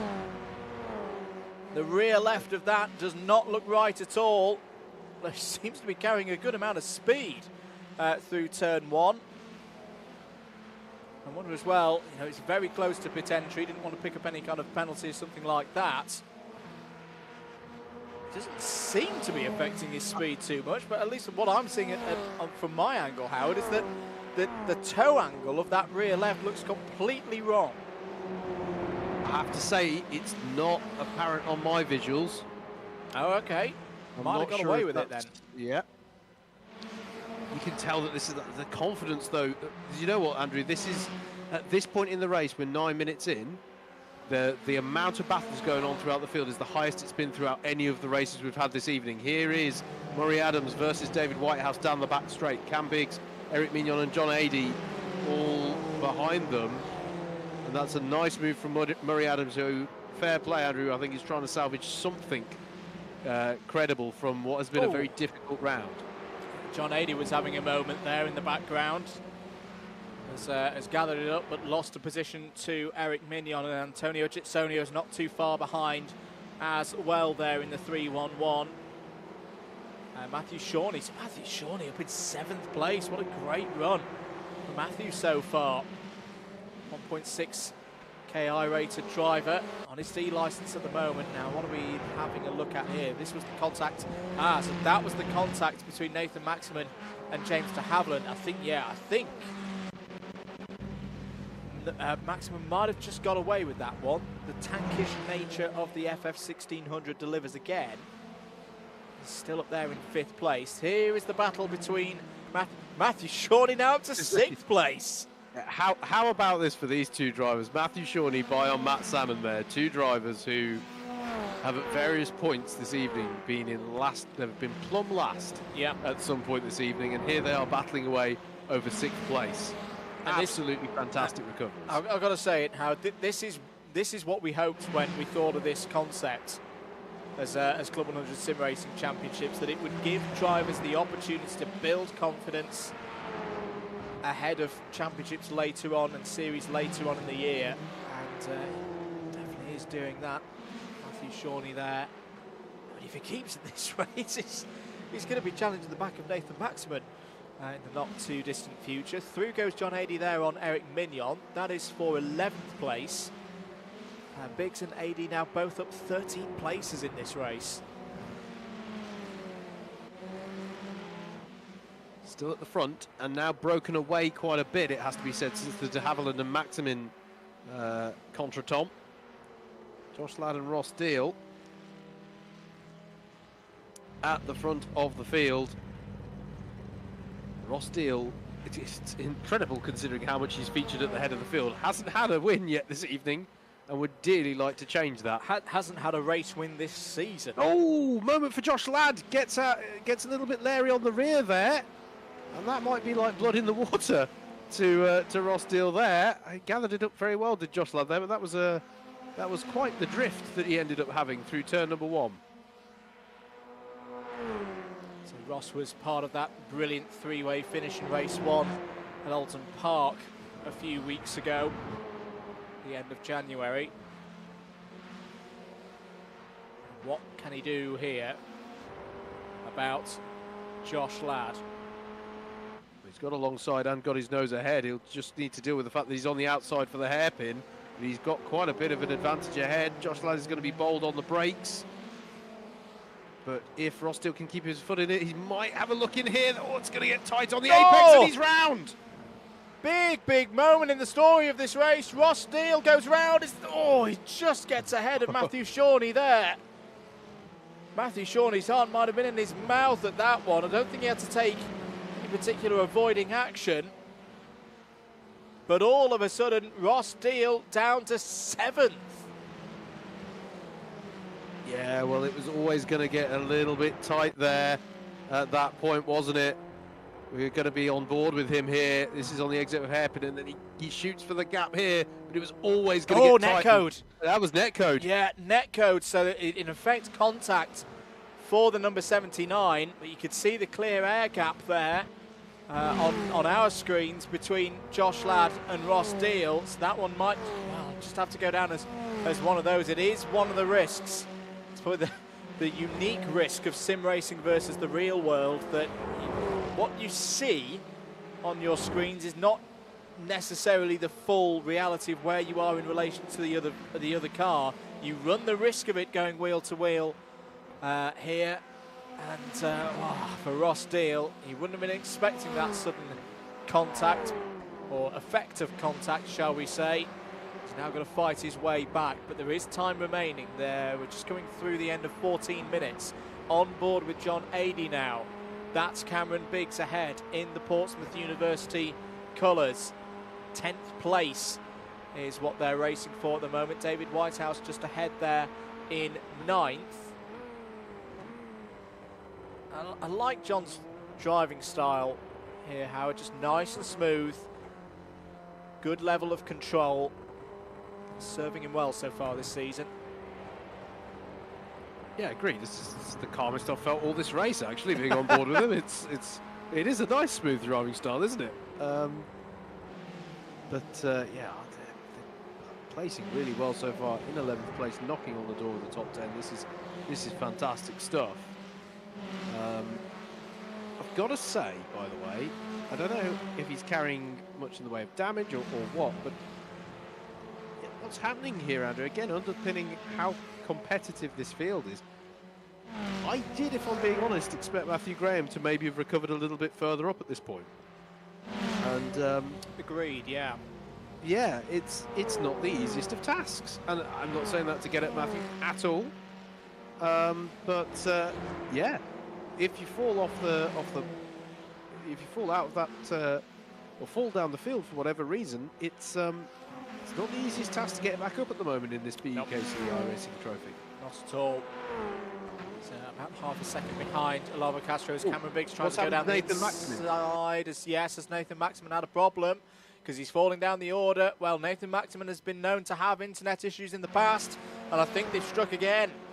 I think Nathan Maximan has disconnected, and that effectively puts him out of this race.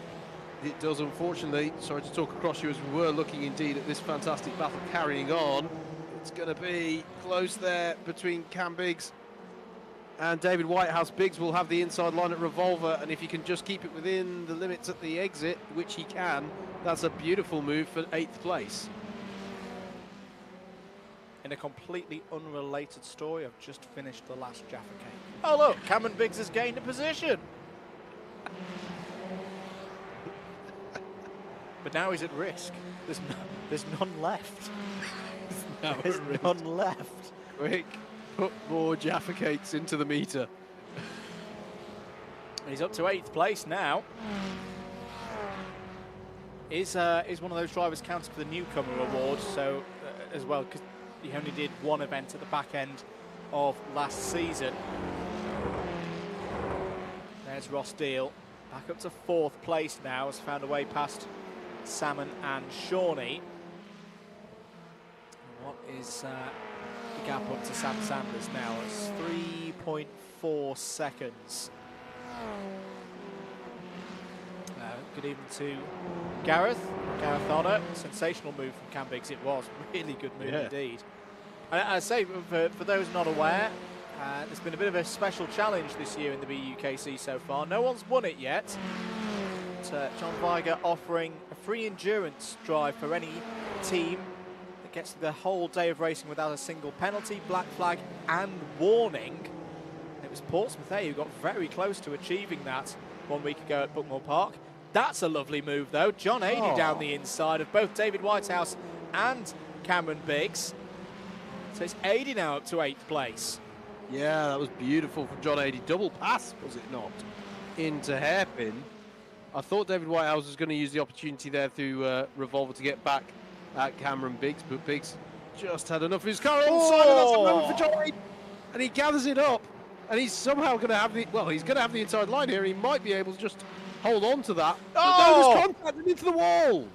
Into the wall goes John Adey. Cameron Biggs is held up in that all as well, and may have damage on the car. Here comes Jitsonio around the outside in the yellow helmet there, and is surely going to have the run onto the pit straight now. Is the damage on the 353? Yeah, it's going to be interesting. Eric Mignon immediately under pressure from Matthew Graham as well in the background. Heading towards turn number 1. How's this going to play out? Matthew Graham will try and tuck underneath, but he'll have the outside line for the next corner.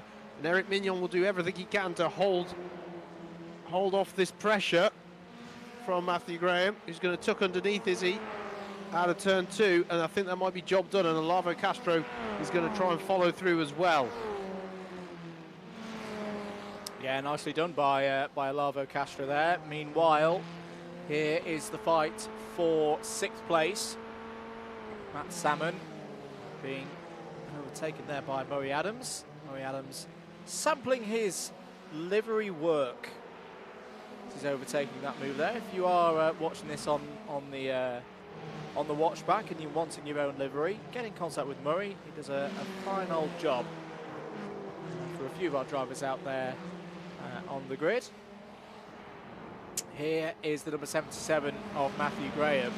I think that car is damaged, Howard, at the front end in particular, because it just doesn't seem to have the pace to drive through this field as we know Matthew Graham can. He's catching up to the back of Cameron Biggs now, but isn't. I think you're right. He's not progressing at the rate we would expect. Yeah, I think I used it earlier as evidence of how competitive the field is. It is competitive, but yeah, I'm in agreement with you, mate. I think there must be some damage on that FF1600, and as such, his pace as it is actually quite impressive. On the back, this is Lawrence Vines chasing Matt Hale. This is over 14th place. 5 minutes to go then in what's probably been one of the most attritional races we've had so far this year in the BUKC iRacing Trophy. There is your race leader. Josh Ladd leads by 2.6 seconds and, at least for now, continues this march ahead of the rest of the field and will extend his championship lead. There is a problem for Eric Mignon. Slow coming up the hill, and it's going to be caught now by Matt Hale and Lawrence Vines, and possibly by Sam Dimolo as well. It's a painful straight to have an issue at the start of. So Hale's going to go by. Actually, he might be able to retain more than we thought here. Lawrence Vines has got his work cut out going around the outside here. He does get that job done, and wonders if Mignon carries any damage off the back of whatever it was that happened. Seems to be getting up to speed quickly enough. Certainly didn't have an absence of straight line speed in trying to hold on to position down the back straight. But yeah, costly moment there for Mignon. Indeed. He's still looking for some good points, and it's been a credible step forward for Eric tonight. mustn't forget he's relatively new to iRacing. Is Eric? Probably the truest rookie of all of them out there. And there's been far more on the pace tonight than he was at Alton Park. So that's a credit to the Belgian racer. Coming up to the end of 22 minutes. This is the battle for 9th place with some drivers. Some driver names here I was not expecting to be battling at this stage of the race. Antonio Gitsonio, Matthew Graham, Cameron Biggs and Olavo Castro. But battling they are. Down the inside is Graham to take that position. This is the fight for second. A slightly wounded James de Havilland out there, but scoring well is James de Havilland. Back with the battle for 6th place. This is Matthew Shawnee and Murray Adams. Oh, we mustn't forget as well, Howard, Matthew Shawnee in this scenario is Adams goes down the inside. Shawnee beautifully drives around the outside there and will hold on to the position. The points for the classes, as down the inside again goes Murray Adams, are done by the overall position. They're not split off into 50 points for a class winner, irrespective of where they finish in the race. This could be a really big points haul for Matthew Shawnee if he can hold this position. Yeah, absolutely. Could be very, very impressive. As we get in Club 100 karting, as you say, we don't score the classes differently. But this is a battle between two class leaders, between your rookie class leader and your club and class leader. Will Murray Adams put a move up the inside of turn 1? Yes, he will. I apologise for the number of cuts that I did between different battles last lap, but there's so many of them. I really am struggling now. As here is the battle for 2nd place. James de Havilland leads Sam Sanders onto the back straight. Well, with no Logan McAllister here tonight, I think James de Havilland is going to be taking charge in the intermediate category.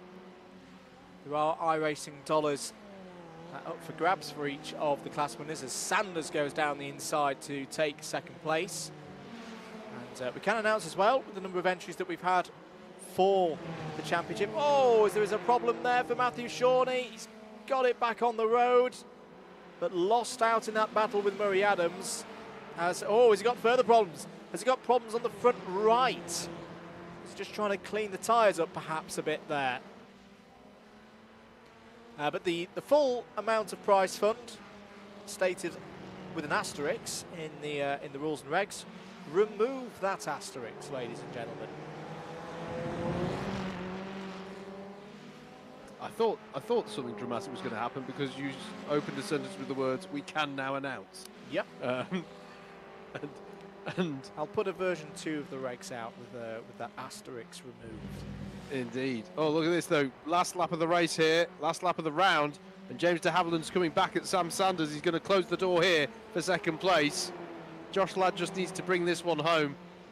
You can see on the driver tracker just a couple of seconds up the road, so this should be nice and easy for him to bring home. But who is going to finish in 2nd behind them? De Havilland goes defensive into Atwood, but as we've seen a few times, Andrew, that can compromise you on the back straight and leave you exposed at the hairpin. Can indeed. It's all going to be decided over the course of the next half lap. Good run for Sam Sanders. Coming up over the hill, really starting to stretch things now into the hairpin. De Havilland's going to have the inside line. They're going to have to give each other room on exit. Sanders has tried to sling it around the outside there. Will now have the advantage of the next corner. He's got the move done. Beautifully done by Sam Sanders, up to 2nd place. Yeah, that was gorgeous. That was a gorgeous move there. That's what was in Ross Dill's mind's eye when he was going for the lead on Josh Ladd earlier in the race. Just more of the car alongside, and that's what paid dividends. Well, Josh Ladd is once again taking charge here in a Club 100 Sim Racing Championship. The BUKC iRacing Trophy. It's had 6 races so far this year.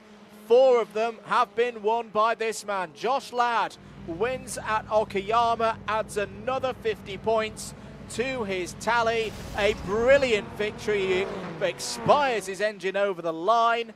And 2nd place will go to Sam Sanders, 3rd to James de Havilland, 4th to Ross Deal, 5th to Murray Adams. What a drive from Matthew Shawnee there in 6th. 7th will be Matt Salmon. Another great score for David Whitehouse in 9th. 9th, Matthew Graham. 10th, Antonio Gitsonio. 11th for Cameron Biggs. 12th for Olavo Castro. And then over the line, Matt Hale in 13th. 14th for Eric Mignon. 15th is going to be Sam Dimolo. Still a good number of cars on the lead lap to come over the line. 16th place, good result for Simon Delamere if he can get round the final corner. And indeed, he does so. 17th is going to be James Fremont there in the black and yellow. 18th place for Tom Holland as well on his debut this evening. 19th for John Adey. 20th for Richard Sanders. Apologies. And Lawrence Vines still to cross the line as well. So all finishers, and we've had 3 retirements, but all the finishers, Howard, on the lead lap. Very good. Yeah, absolutely. Absolutely disappointing races there for, I mean, Nathan Maximin, George Palozzi, Henry Mackenzie-Frieden. It really has been an evening where, you know, really quick drivers have had some disappointments, haven't they?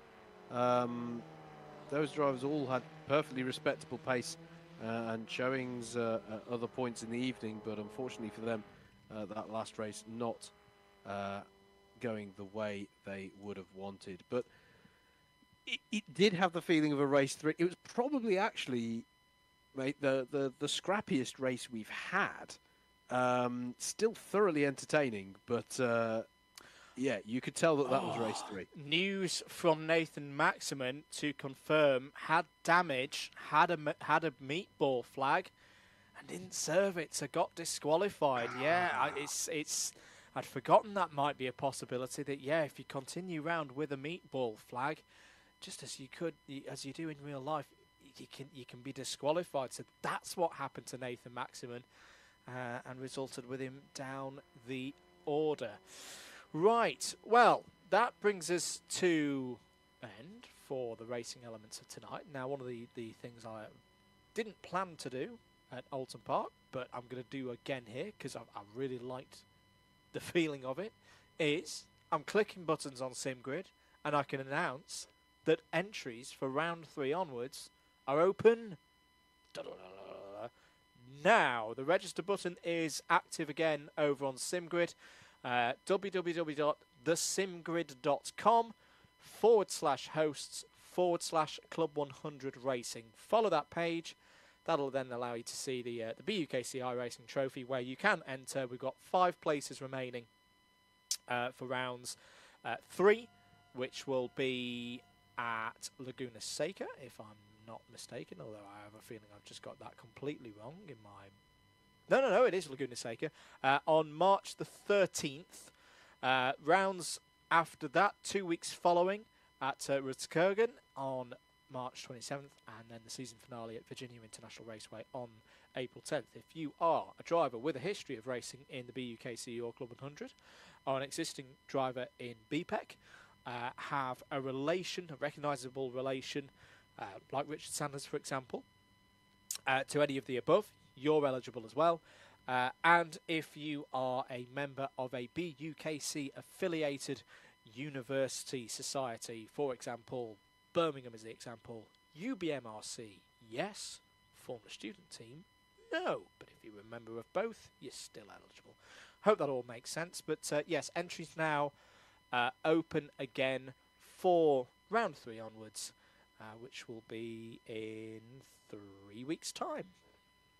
I am looking forward to seeing our field of Formula Ford cars barreling towards the corkscrew. I was going to say, I just had that thought as I just flickered onto the thumbnail on SimGrid, which is the corkscrew. Oh, that's going to be fun. It is. It's going to be a challenge, Andrew, because these cars are pretty light, and when you go over the crest of a hill, you suddenly feel that lightness. So, yeah, it's going to be an interesting one for certain. Also, just general, we saw the calendar of events coming up in DDMM World. Strangely, we have something called Time Off this next week or so, but never fear. The next event that we are involved with will be, I say, time off, this weekend time off, and then we're straight into, or myself, straight into iRACING Euro Series round 1 from Zwera will be next week. So look out on the DDMM socials for that, and also all of the iRACING Euro Series streaming services as well. We're keeping things in Spain after that as well. So this is why we've got a 3-week separation between rounds 2 and 3 of this championship. Champions of the Future from Valencia will be the following week. And then, as I say, we'll then get into the next round of the BUKC iRACING Trophy. Looking further down the line as well, we've then got FIA OK round 1. That's in March. Then another one of the rounds for the BUKC iRACING Trophy. And all of that before we then get Motorsport UK British Kart Champs commentaries going as well. We'll be involved with the British O-Plate at Wilton Mill with our good friends at Alpha Live. And that's March. That's going to be a busy one. So do give us a sub, give us a follow on Instagram as well if you've enjoyed the commentary. It really does help us out. Howard, any thoughts before we wrap up here tonight? Once again, the Formula Fords continue to feel that championship organisers vindicated in choosing that. What a brilliant evening of racing it's been. There's been a few disappointments out there, but on the whole, it's been for things. As I say, the point that I said earlier, when we've been picking up on incidents, it's usually unforced errors, and there's been a really, really impressive driving standard so far in our BUKC iRACING Trophy. So long may that continue, and it does feel.